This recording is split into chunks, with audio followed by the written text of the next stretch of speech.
Salam, selamat pagi, salam sejahtera dan salam sehat selalu untuk kita semua. Berjumpa kembali dalam renungan pagi di kesempatan yang berbahagia hari ini.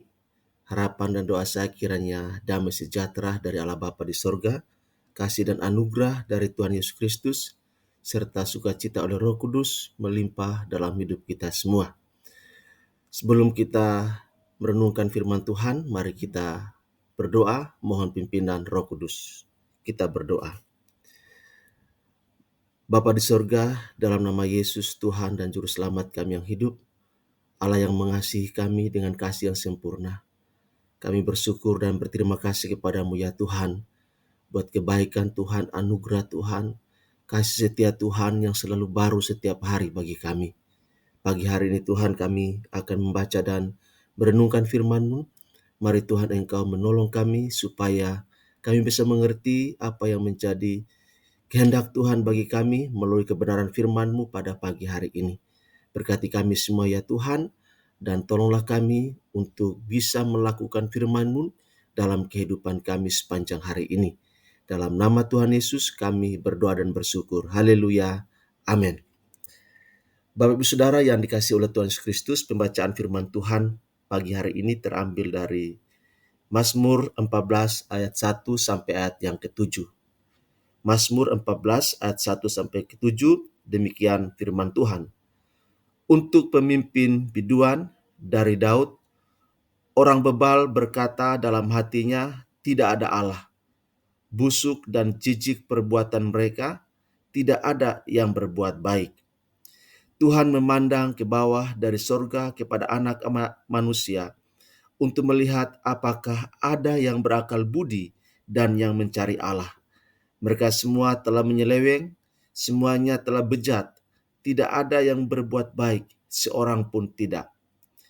Tidak sadarkah semua orang yang melakukan kejahatan, yang memakan habis umatku seperti memakan roti, dan yang tidak berseru kepada Tuhan?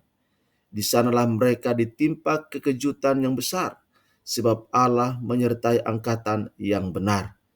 Kamu dapat mengolok-olok maksud orang yang tertindas, tetapi Tuhan adalah tempat perlindungannya. Ya, datanglah kiranya dari Sion keselamatan bagi Israel.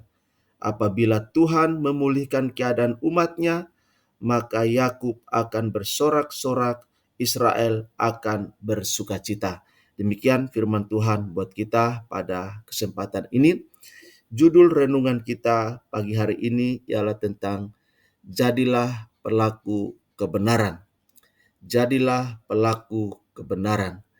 Bapak Ibu Saudara, dari pembacaan firman Tuhan di Mazmur 14 ini memberikan sebuah gambaran kepada kita bahwa kehidupan manusia di bawah kolong langit ini dimasukkan ke dalam dua kelompok manusia. Kelompok yang pertama adalah kelompok yang menjadi pelaku kejahatan. Pelaku kejahatan dengan berbagai modus ini sering kali kita saksikan sampai dengan saat pagi hari ini, Bapak Ibu Saudara. Bahwa di seluruh dunia, di bawah kolong langit ini, secara khusus di Indonesia, dalam lingkungan di mana kita berdomisili atau berinteraksi, bersosialisasi, kelompok orang-orang yang menjadi pelaku kejahatan ini bisa kita lihat, baik itu di dunia nyata maupun di dunia maya. Ada kejahatan-kejahatan yang begitu masif dilakukan oleh pelaku-pelaku kejahatan ini dengan berbagai modus operandi yang bisa bukan saja merugikan dirinya tetapi juga merugikan orang lain. Menariknya Bapak Ibu Saudara, justru pelaku-pelaku kejahatan ini menyebut diri sebagai orang beragama, tetapi mereka tidak menjalankan ajaran agama mereka dengan benar. Mereka tidak bertanggung jawab kepada agama yang dianutnya, sehingga kejahatan yang begitu masif mereka lakukan. Bahkan ada yang memakai agama untuk melakukan kejahatan. Mereka berjubah agama tetapi justru menjadi pelaku utama dari kejahatan. Bapak Ibu Saudara, itu kelompok manusia pertama yang digambarkan dalam Mazmur 14 ini. Tetapi pada sisi yang lain ada juga kelompok kelompok manusia yang menjadi pelaku kebenaran. Kelompok yang menjadi pelaku kebenaran ini sangat sedikit, bahkan hampir bisa dihitung dengan jari, yang begitu konsisten menjalankan kehidupan dengan jujur, menjalankan kehidupan dengan benar. Mereka menghindarkan diri dari hal-hal yang jahat, sama seperti Ayub. Walaupun hidup di tengah-tengah manusia yang bejat, manusia yang jahat, manusia yang memberontak kepada Tuhan, manusia yang mengatakan bahwa tidak ada Tuhan, tapi Ayub tetap menjadi pribadi sebagai pelaku kebenaran. Ia saleh, ia jujur, ia menjauhkan diri dari berbagai bentuk kejahatan, dan dia takut akan Tuhan. Itulah representasi dari kelompok manusia yang menjadi pelaku kebenaran.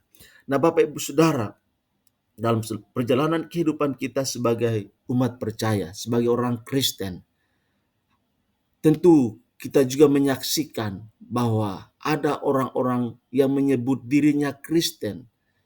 Dalam KTP-nya saja yang Kristen, tapi perilaku mereka, perbuatan mereka, tindakan mereka, ada juga yang menjadi pelaku kejahatan dengan berbagai modus yang mereka lakukan. Itu sesungguhnya adalah Kristen tanpa pertobatan. Allah menghendaki yang bagi kita yang percaya kepada Yesus Kristus, biarlah kita menjadi pelaku-pelaku kebenaran, pelaku-pelaku utama dari ajaran-ajaran Tuhan Yesus yang disampaikan oleh hamba-hamba Tuhan yang tertulis di dalam Alkitab. Maka kita diminta untuk menjadi pelaku-pelaku kebenaran. Bapak Ibu Saudara, biarlah kita terus membiasakan diri dalam seluruh area kehidupan kita menjadi orang-orang yang berkomitmen, bertekad untuk menjadi pelaku kebenaran. Kita berkata benar, bersikap benar, berbuat benar dalam seluruh area kehidupan kita, dalam seluruh interaksi kita, dalam seluruh pekerjaan, usaha, bisnis, pelayanan. Biarlah semua itu dijalankan dengan sikap hati yang benar, Bapak Ibu Saudara. Itu sebabnya dari firman Tuhan yang kita baca pada pagi hari ini, bahwa sesungguhnya Allah berpihak kepada orang-orang yang menjadi pelaku kebenaran. Walaupun orang-orang yang menjadi pelaku kebenaran ini sangat minim, bahkan dari sisi prestasi biasa saja, dari sisi ekonomi juga biasa saja, tetapi orang yang menjadi pelaku kebenaran, hidupnya tenang, hidupnya bahagia, hidupnya penuh dengan sukacita karena kebenaran yang menjadi bagian yang sentral dalam kehidupannya. Dan Alkitab mengatakan bahwa orang-orang benar yang menjadi pelaku kebenaran senantiasa dibela oleh Tuhan, senantiasa dilindungi oleh Tuhan. Tetapi orang-orang fasik, pelaku-pelaku kejahatan akan mendapatkan hal-hal yang hukuman yang akan mereka dapatkan. Mereka akan menerima ganjaran hukuman setimpal dengan apa yang telah mereka lakukan. Bapak Ibu Saudara, firman Tuhan memanggil kita untuk bertekad menjadi pelaku kebenaran dalam totalitas kehidupan kita. Firman Tuhan mengajak kita untuk menjalankan kehidupan dengan sikap hati yang takut akan Tuhan. Dan untuk bisa menjadi pelaku kebenaran, maka kita harus berusaha untuk membangun intimasi dengan Tuhan dalam doa, dalam perenungan akan firman Tuhan, sehingga Perjalanan kehidupan kita dipagari oleh firman Tuhan, dipagari oleh doa, dipagari dalam intimasi dengan Tuhan, sehingga kehidupan kita menjadi kehidupan yang berkemenangan, kehidupan yang menjadi pelaku kebenaran, walaupun bisa dikatakan sangat jauh dari hal-hal yang seperti diinginkan oleh dunia. Tetapi percayalah bahwa orang-orang yang menjadi pelaku kebenaran itu disayang oleh Tuhan.